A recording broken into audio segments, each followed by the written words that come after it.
British High Commissioner Gregory Quinn said there have been a number of companies traveling in and out of Guyana and the United Kingdom to discuss various business propositions in relation to the service industries. Since oil and gas became as big an issue here as it now is, the interest in UK companies has gone, through the roof.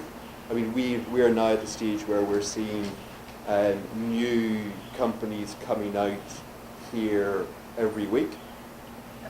There's new. I mean, there was one in Monday, Tuesday this week.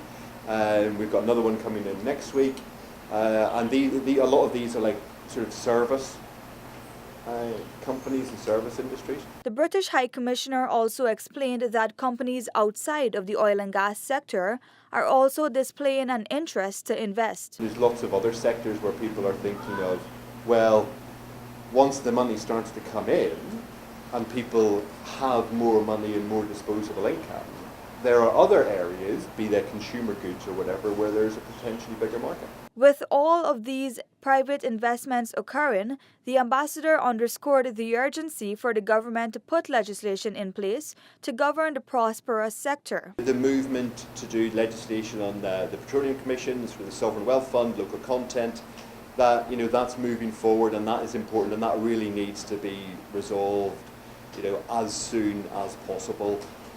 So I think there is an urgency around the legislation to make sure that Guyana, as a government, is able to oversee and manage what is coming down the line in 2.5 years. Quinn pointed out that government can consult with international partners as well, noting that there is really no need to reinvent the wheel when it comes to putting systems in place to manage the oil and gas sector. However, the British High Commissioner said there is an urgent need for government to update its national development strategy, which will guide how oil proceeds are spent. The diplomat said the United Kingdom has expressed its interest in helping government update its development strategy, but he noted that the first move needs to be made by the local policy makers. The question is not really the question is more for the government as to what is the basis on which to start the work on developing that strategy.